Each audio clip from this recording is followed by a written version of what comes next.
BCA-101, Introduction to Computers and Information Systems.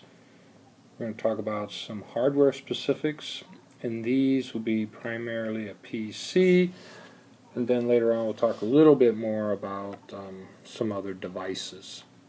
And so a lot of times they'll have what they call the system unit, and it's talking about basically everything that's in the box. I call it the box, but you might think of, you see a desktop, everything that's in there, or you have a laptop. I can draw a laptop. There's a keyboard. You know, what's inside there. So let's get started. Computers have like a main circuitry board, sometimes called a motherboard, and then on that board are a lot of the components. RAM, so you have RAM chips in there. I'm just going to draw a box here, represents the RAM. You have cache memory, read-only memory, so you might have some memory on there that's read-only. You might have some flash memory and so forth. We talked about these previously. When a computer is going to execute instructions, those instructions then are going to have to be in memory. Some people have it confused, they have to be in memory. And so this stuff, these would be like little memory cards that are right there on the motherboard. And then also in the motherboard is the processor. That does all the work. That's the brains of the computer. In there are high-speed staging area called registers.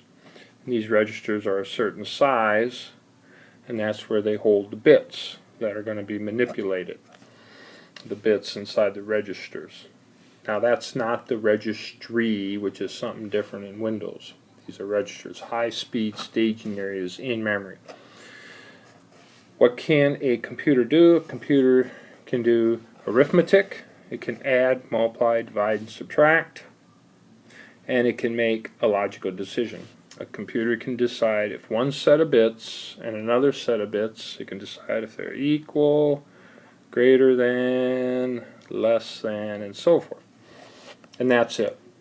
That's it. They can do arithmetic, and it can make a logical decision. That's why this is called arithmetic logic unit. So it'll take an instruction, it'll take it up, and let's say the instruction says to add. Then it'll bring up one of the numbers, put it in a register, bring up the other number, put it in a register, add them together, and send the results back to memory.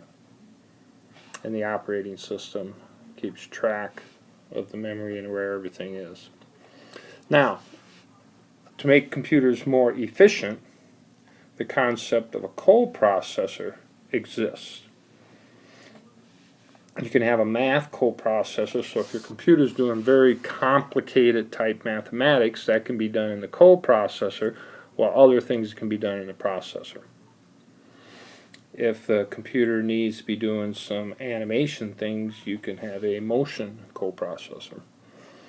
That's going to manage all that information going to the monitor.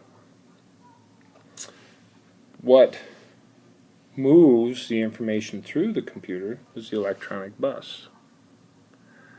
I draw it like a line here, but it's built right into the circuitry of that motherboard. You can put information can move in and out of your memory, in and out of your processor. From ROM, it only comes one direction. It comes in, and it moves everything through the computer. So connected to that also, we're not going to talk about today, right? Could be a hard drive, could be connected to that. Your DVD connected to that, so electronic bus. Now, it's also important to understand that a bus has a certain bus width, and we talked about word size in the processor. So nowadays, it's good to have a 64-bit bus. And there's multiple buses in the computer, but we're just gonna, in this class, we don't get that detailed. And so nowadays, new computers are 64-bit processors too. Now, To move the bits out to a display, there is some means of managing the graphics, and you can actually put into the computer, you can have a graphics card or a video card that allows the computer and to do to manage the graphics going out to the display. This is good if you're doing some like AutoCAD, any type of video, any editing, managing a video, or any type of gaming.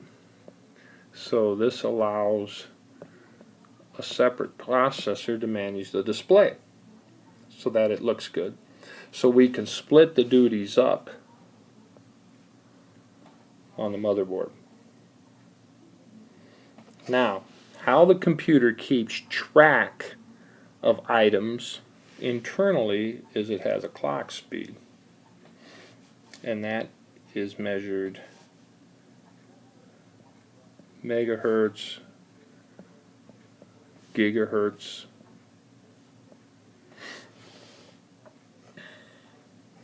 It's how many clicks per second, how many cycles per second. So everything's done by timing inside the machine. So when you buy a computer, it will tell you nowadays how many gigahertz that the processor works at.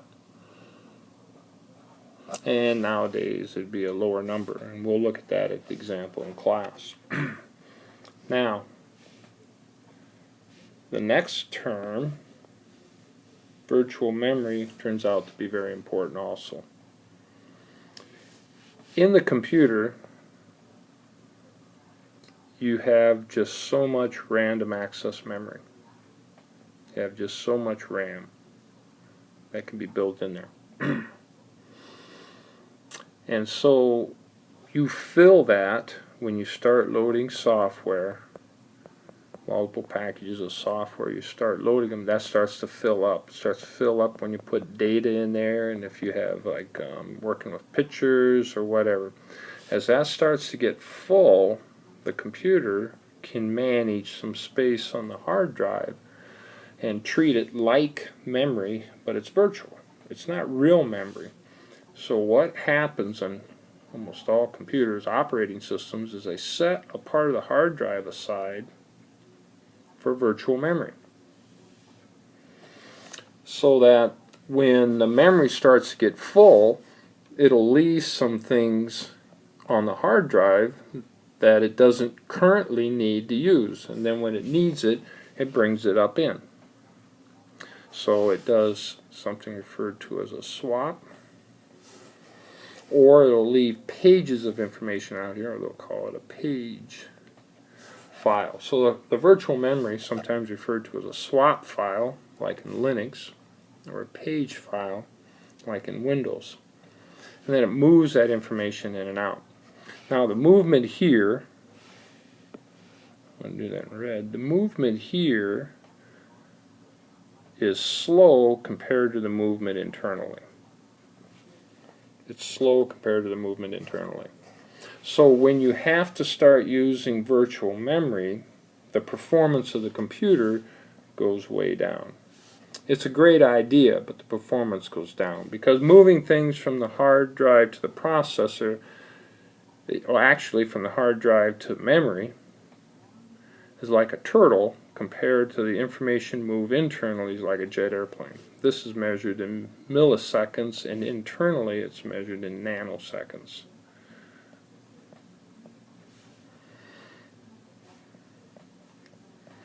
Huge difference. And it is like a turtle and a jet airplane about.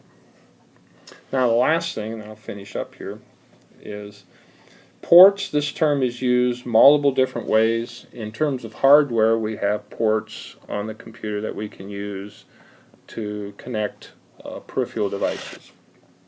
Universal serial bus has become extremely popular. There used to be a parallel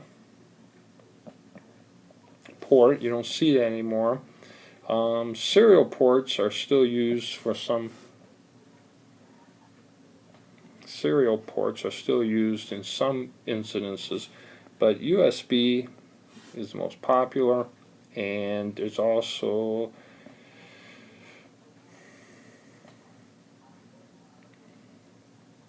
HDMI, high definition multimedia interface, I believe it's called. But so some computers will have those, and some back in the past still might have FireWire for a method Apple created, a protocol Apple created to manage video in and out of the computer. We'll talk about the term ports in another fashion later on. Alright, well, that's it on hardware specifics. You will look up the definitions of all these things and compare it to our notes here, and that's it.